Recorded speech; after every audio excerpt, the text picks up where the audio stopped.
Hello and welcome back, and that's right, it's time for another review, and today we are talking about this. This is a brand new 9-bay system from TerraMaster, and straight away let's talk about that, a 9-bay. Now, we only just started getting our heads around the idea of 3-bay NASes, and even 5 bays we were kind of meh with, but 9-bay NASes is something that I think is rather odd, and this is a desktop 9-bay system, although later on in the video when we get our hands on it you will start to see that it's not really that cut and dry, and what you really have with this, the T9423, is a desktop NAS that looks as close to a rack mount, in my opinion, as it is possible to be without being a rack mount. And in today's video we're going to discuss what you get for your money, we're going to discuss the design, we're going to talk about the external and internal hardware, and of course we're going to touch on TOS 5 at 1.2. This is the latest release in TerraMaster's 423 series, taking advantage of that new Intel Celeron. I say the new Intel Celeron, it is the 2021 gen technically there, and it is the N5095 or N5105.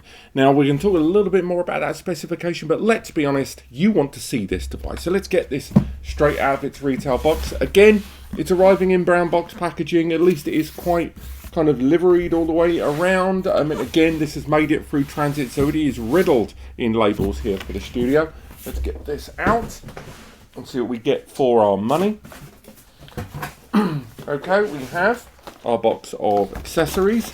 Again, we can have a look. We have a mains power cable there, 3-pin. This system utilizes an internal PSU. We also have additional rubberized feet, something we're going to talk about later on, I am sure. We have screws for 2.5-inch and 3.5-inch media. We have additional rubberized feet there, and we have a Cat 6. Is this a Cat 6? Let's see what this Ethernet cable is. We have ourselves a Cat 6 cable, lovely bit of quality there, and screwdriver, of course. Why not? We have our accessory box there. Then we have information on the warranty with this product. The system arrives with 2 years of manufacturer's warranty. Again, we can go into a little bit deeper. It might be 3 years actually. I know you can extend the warranty on their website there. I know some of the dual core and quad core Realtek ones were 2 year there. So again, I apologise if I've got that wrong. Hopefully on screen it will tell you. Again, information on the quick start guide, but realistically it is literally just a barcode that we scan, so not much use in that. We have an additional enormous piece of foam there that holds our NAS inside, and inside we have our 9-bay NAS, and again this is a lot smaller than I thought it was going to be. This is the first time I'm unboxing it here. Inside we have a very deep cavity for the foam there. This system appears to be pretty densely covered. I mean, again, it's pretty well protected. I've got to say, probably one of the most protected desktop NASes I've featured here on the channel for a while. So if we get those accessories off the table, sorry we're so close to the mic, and take a little look at this NAS. Now, straight away, I'll tell you right now, I really like this design. I'm going on my first impressions here, but I mean, obviously it doesn't have any drives in it right now, but as a stand-up 9-bay chassis, it's got a whole ton of ventilation there on the side, and it's a lot more compact than I thought it would be. I mean, to put it into perspective, let's grab this little Acer Store here. This is an Acer Store 4-bay, the Drive Store Pro. So, you know, this is kind of the same sort of scale as most 4-bay NASes, and the depth, it's narrower than that 4-bay there. And in terms of height, yes, of course, the 9-bay's taller, but it's not monumentally taller. It's simply the same height, but narrower than this 4-bay. So I think they've done a pretty darn good job in terms of the chassis design there. Originally, when I saw images of this, I thought it was just going to look like a desktop PC chassis, and I thought that's going to be bulky, it's going to be deep, it's going to be awkward. But this is a great deal smaller in stature, both in depth, width and height, than I thought it was going to be. So again, kudos to them. Now, I mentioned earlier on about my weird feelings about this device being a desktop that looks suspiciously like a rack mount, and indeed it would be so easy to imagine deploying this system on its side. Bingo bongo, you've got a desktop rack mount. Now, I'm not sure how much I would recommend that, because of course all of that ventilation there is on the base of the system, and additionally the system doesn't have any kind of rubberized feet there along the bottom. Now there are rubberized feet there. Now the accessories did arrive with additional rubberized feet, but they didn't look like they were going to sit here on this side. In terms of ventilation, I really cannot fault this. We've got an enormous amount of ventilation here on the base, much as we would find in most NAS systems, although I would argue with that ventilation that as big as it is, that ventilation here that we're talking about, as big as that is, it's only, underneath the top drive, which is instantly going to block it. When we look at desktop NASs that have ventilation on the rear, big or small, it's because the drives are lined up vertically, so there is vent space between each drive. With this, the drives are going to be horizontal in their application, so I'm not sure about that, and we will keep an eye on temperatures during our software testing of this system with TOS 5. We've also got additional ventilation all the way down there on the front. We've got our power button there at the top. No front mounted USB, which really surprises me there. I kind of assumed they would have done that by now, and I know they didn't do that on their other generation devices, but I think that's kind of a common thread now. And TerraMaster is one of the fastest evolving brands in network attached storage. They aren't as fully featured as Synology or QNAP, but in the time they've been around, they have moved very, very fast to cover as much ground as they can. And they tend to see what works and what doesn't with the other brands, and then adopts the things that do. So I'm kind of surprised they haven't got a USB port there on the front. If we bring it closer to camera and we have a little look at the device, you can see there that the chassis is actually quite high quality. The majority, it's completely metal all the way around there on the edge of the chassis. The front panel there, if we have a little look, is plastic. But again, the trays themselves have got additional ventilation. We bring that around the other side. Bring that to you there. Again, I'm going to get the thumbnail sorted. Gotta say, very nice design. I am very surprised how much I like this chassis. And again, it is built so much like a rack mount all the way around. I'm really impressed in the production quality of this desktop. So again, with the system knocking around for about $1,000, a lot of users out there will go, well, I want it to be built properly. If I'm going to be spending $999 or £899 or 999 euros, I get it. But when you look at it, this is a 9-bay system. That's a tremendous amount of storage. Now, if we open up one of these bays, it's taking advantage of a really unusual lock system. If we bring that to the side, I'll show it to you there. When we press this little key here, there's a kind of arm key system. And that's how our trays come out of there. Again, they are metal trays. They aren't click and load, so they do require screw holes there for 2.5-inch and 3.5-inch media there. But it's a decent spring-loaded drive. Again, it's not too dissimilar to that of enterprise rack mount ones where they factor in a MUX board, something we're not going to be seeing here. And if we have a little look inside, so if we remove say those trays there and have a little look inside, you can see a lovely clean internal layout there, no loose cables there whatsoever, just straight away in, back to the back plane there with all of the SATA connectors. And again, nicely done. I've got to say, at least in terms of hardware design, it's still absolutely ticking boxes for me there. Now, if we talk a little bit about the internal hardware here, we've already touched on that CPU there, which is the N5105.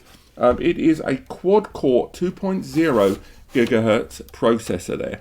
That CPU can be burst up to 2.9 gigahertz. It features AES-NI encryption, as well as featuring embedded graphics on board, which means for things like transcoding and any kind of heavy graphical or visual data, that CPU's got your back. Now, the system also arrives with 8 gig of DDR4 memory by default, which again is lovely to hear on a system of this scale.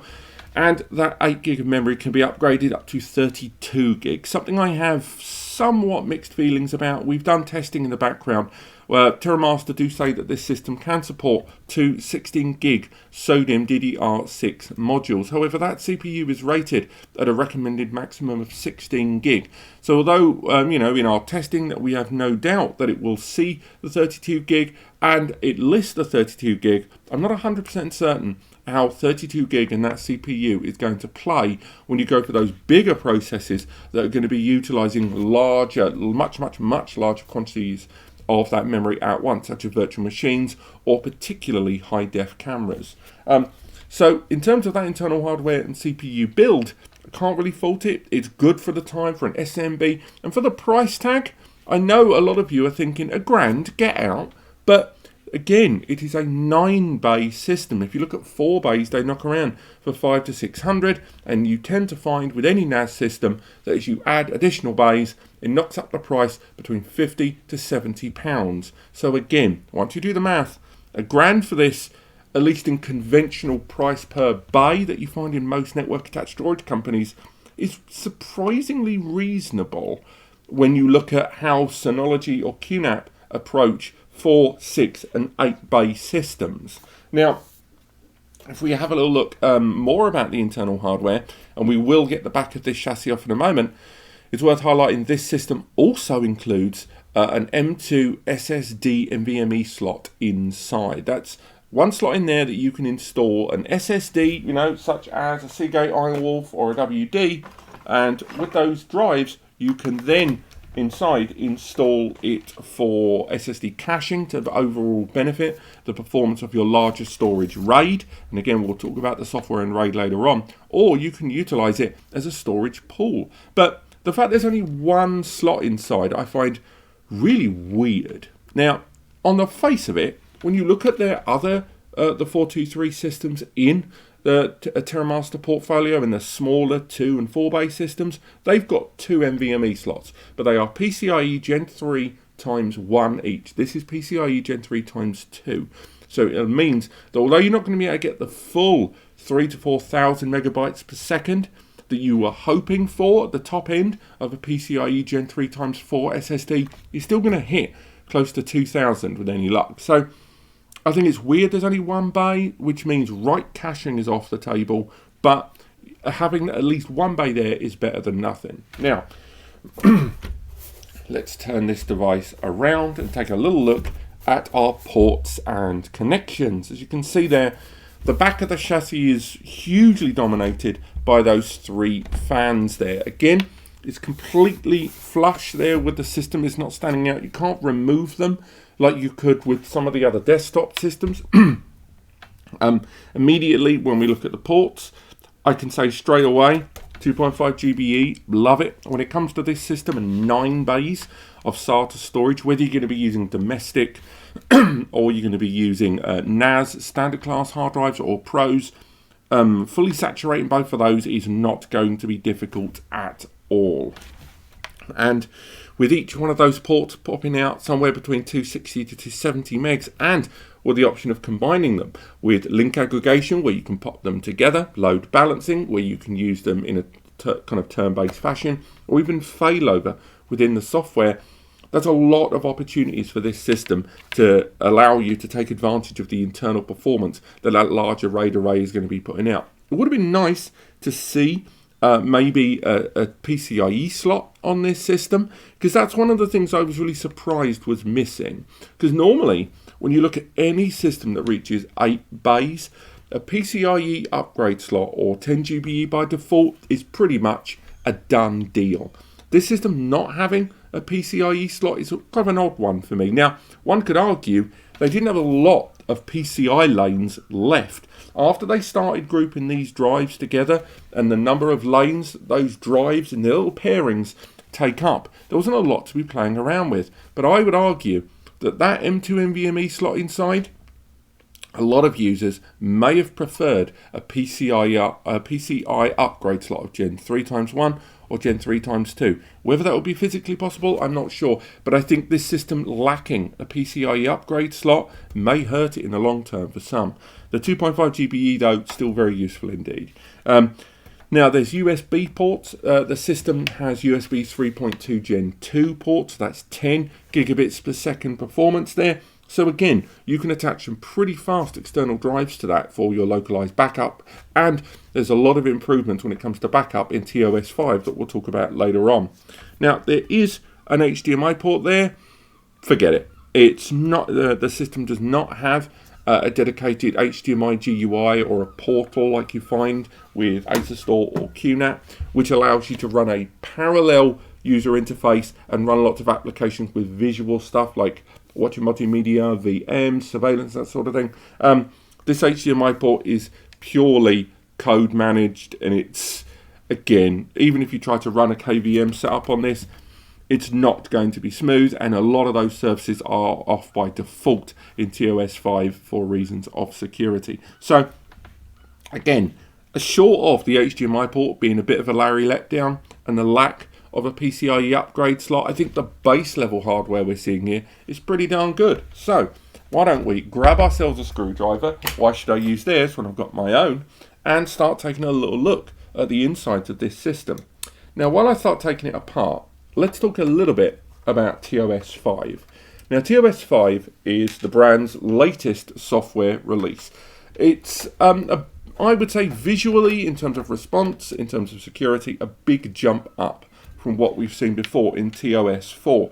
It arrives with a myriad of new backup applications, some of which are still in beta at the time of recording, such as centralized backup, which allows you to back up a whole Windows machine, some Linux servers, and VMware from Hyper-V and VMware. Stylized, I would argue trying to be something not dissimilar to Synology's Active Backup Suite, and not really there yet as much a lower rent version, but it is a centralized backup system that allows you to back up your Windows machine or VMs to the NAS. Now, that's a more enterprise level deal. There are a myriad of standard synchronization applications there. There are the standard backup tools, and then you've got cloud synchronization as well.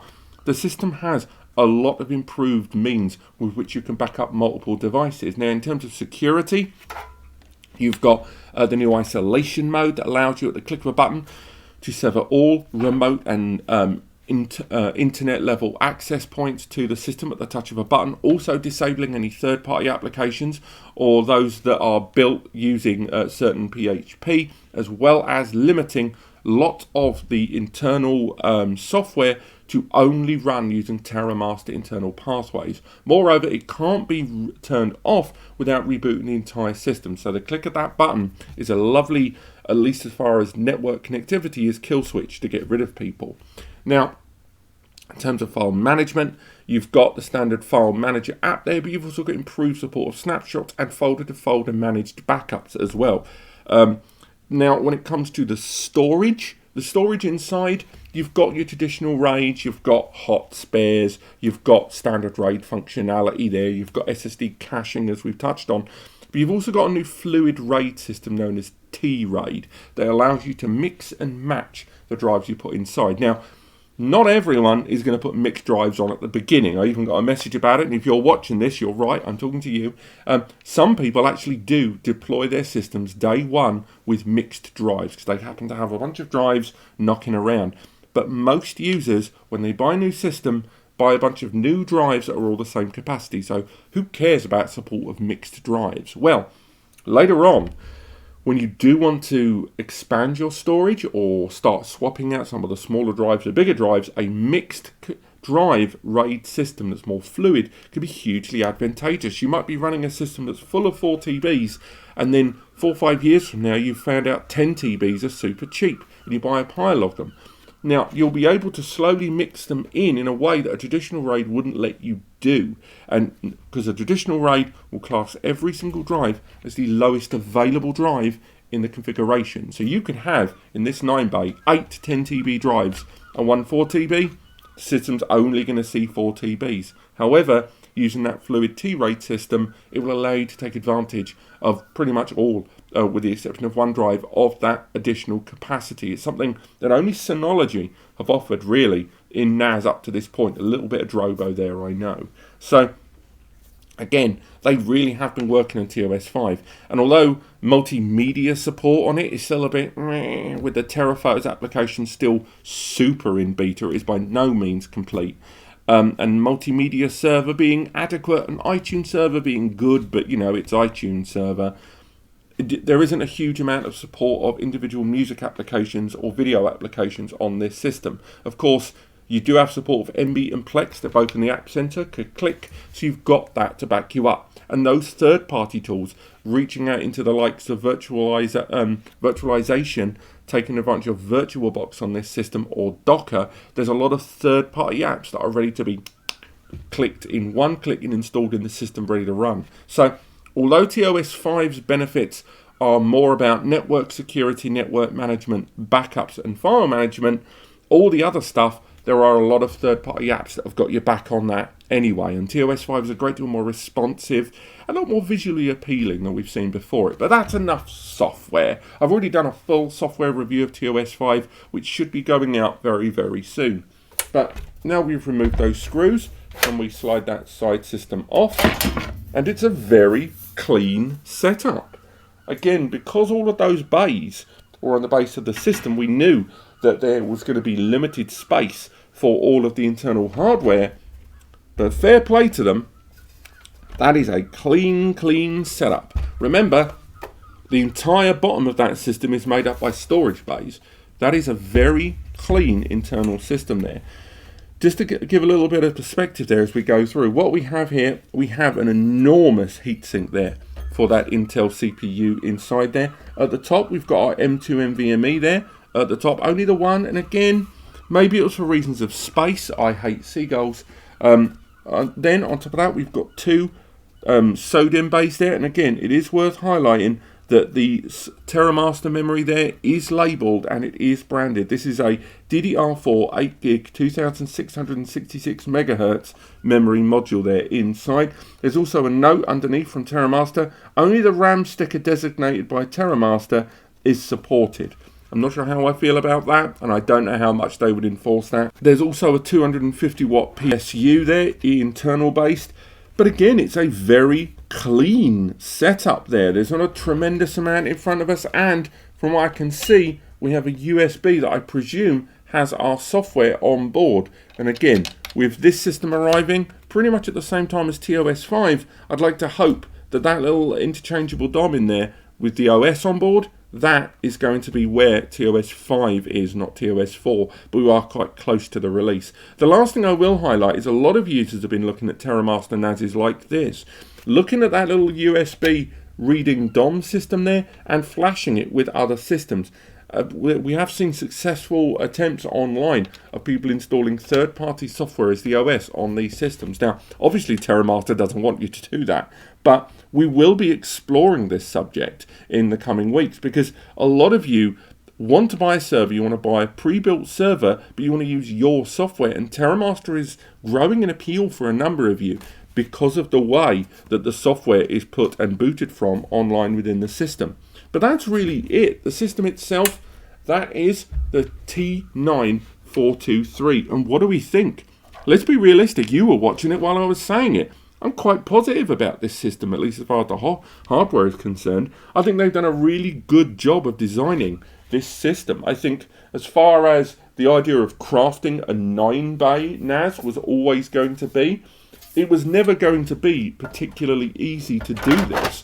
9-bay is always going to be a weird number for a lot of users. It's an odd arrangement. I think a lot of RAID 6ers might like it, or people that want to run dual RAID, dual pool setups there. But the design, I can't fault. I'm really impressed by what I'm seeing. The protection in transit was very, very good as well in terms of what it's wrapped in and stuff like that. So they've clearly gone the extra mile, at least in terms of transit and just protection really from like silent damage.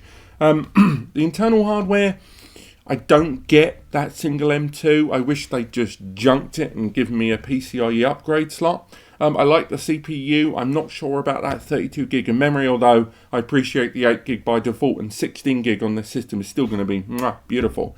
The network connectivity there, 2.5 GBE, great. If I can't have 10G, I'm glad that's there. As far as software is concerned, TOS 5, I like it. It is a big step up from its predecessors.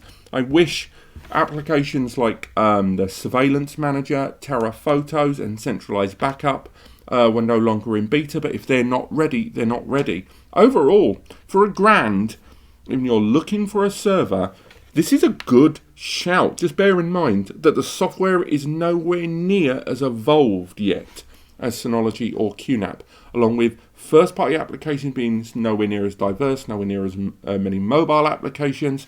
And although as a box ticker application, and if you want it to do just a small handful of things that can do the job, the TOS software is not going to blow you away. Using third-party software, installing third-party OSs, using third-party VMs, that is where it will blow you away. And at that point, this system becomes pretty good value for money.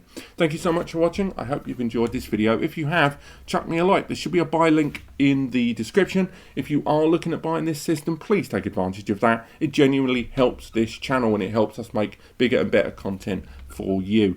Other than that, we're going to do further testing on this. We're going to do our standard Plex testing, some TOS 5 stuff there, and testing some of the file management inside. So do stay tuned for that and click subscribe. But otherwise, thank you so much for watching. Use the free advice section linked in the description to NAS Compares. And other than that, I will see you next time.